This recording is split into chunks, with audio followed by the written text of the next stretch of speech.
Every time you ask an AI a question, a machine in the Arizona desert takes a sip of water, and there are millions of them running nonstop in the middle of the worst drought that state has seen in a generation. You didn't spill a drop, but somewhere out in the sand, a reservoir just got a little lower. Researchers at the University of California, Riverside, ran the numbers. A single back and forth with an AI chatbot, say 20 to 50 questions, quietly drinks about half a liter of water, a full bottle.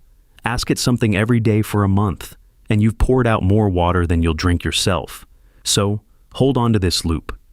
How does typing into a glowing box on your phone end up emptying a reservoir in the desert? And why? Here's the part that makes no sense. Are the thirstiest machines humans have ever built being planted, on purpose, in the driest ground in America?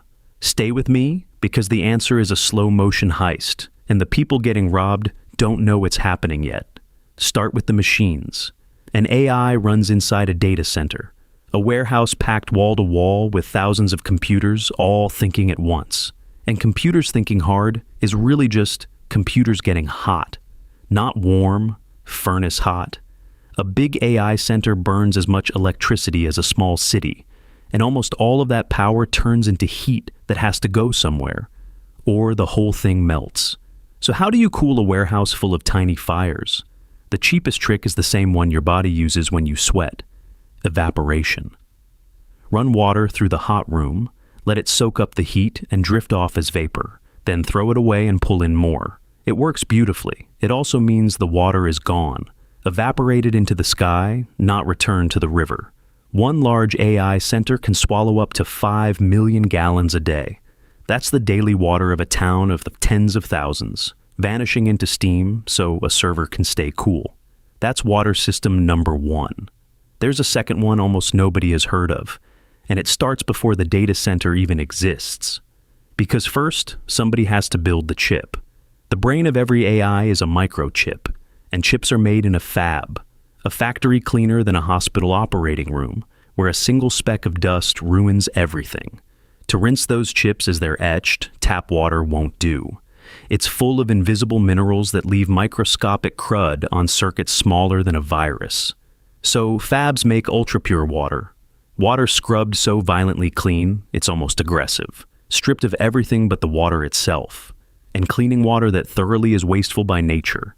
It takes roughly 1,400 to 1,600 gallons of ordinary city water to squeeze out just 1,000 gallons of the pure stuff, because so much gets thrown away in the scrubbing. A single modern fab can drink 2 to 10 million gallons of ultra-pure water a day. At the high end, that's the daily water of about 33,000 households for one factory. And if that sounds like just a number, Taiwan already lived the nightmare. TSMC makes most of the world's advanced chips, and in 2021, the island hit its worst drought since 1964. Reservoirs feeding the chip hubs dropped below a fifth full. The most valuable factories on Earth were reduced to hiring fleets of trucks to haul in water by the tanker and drilling emergency wells just to keep going. The thing that builds the future nearly got stopped by a dry sky. Now bring it home, because here's where the heist gets brazen. You'd think we'd build these water-hungry machines where water is easy. We're doing the opposite. Roughly 2/3 of the data centers built or planned in the U.S. since 2022 are going up in water-stressed regions. Southern Arizona, the Colorado River Basin, Texas. The thirstiest machines on Earth rising deliberately in the driest places. Why? Because those deserts offer cheap land, cheap power, big tax breaks, and friendly local governments. Everything the tech giants want, except the one thing the machines actually need. Zoom into Phoenix. Data centers there recently used around 385 million gallons a year just for cooling. Once the ones already planned switch on, that's projected to leap to roughly 3.7 billion gallons a year, a 10-fold jump, in a city rationing water from a shrinking Colorado River. And these newcomers are muscling into a fight that was already vicious. In rural Arizona, a company called Fondomonte, owned by Saudi Arabia's largest dairy, was quietly pumping unlimited free groundwater from wells gushing 3,000 gallons a minute to grow alfalfa hay, then shipping that hay across the ocean to feed Saudi cattle. Saudi Arabia had banned growing thirsty alfalfa at home to save its own water, so it came and drained Arizona's instead. That's the neighborhood AI is now moving into. Same aquifer, same drought, new trillion-dollar competitor. But now, I owe you the honest turn, because if I stopped here, I'd be lying to you by leaving something out. Compared to farming, all of this is a rounding error. U.S. agriculture soaks up about 70% of the nation's fresh water. Data centers? An estimated 3 or 4/10%. In Arizona specifically, farming is about 86% of water use.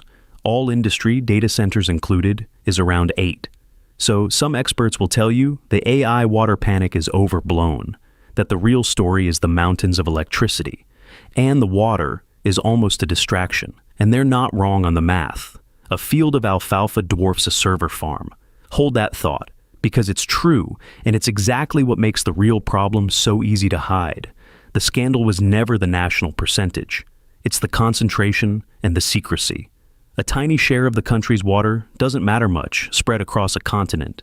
It matters enormously when it's yanked out of one drought-cracked county, already fighting over every drop. And here's the part that should bother you most. Almost all of these water numbers are self-reported.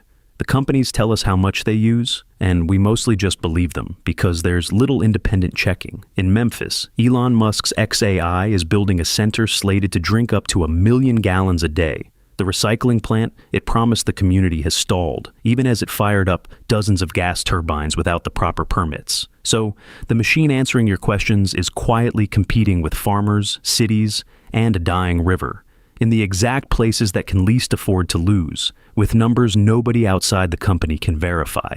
Governments are only now waking up. Arizona's governor has floated charging data centers a penny for every gallon they use. A penny. Against companies worth trillions. So, the next time an AI answers you in a heartbeat, picture the shot glass of water it just drank. Then picture 1 million of those machines drinking together in a desert that's running dry. The water isn't disappearing because we're using too much of it. It's disappearing because we chose to spend it in the one place there was almost none left, and told almost no one.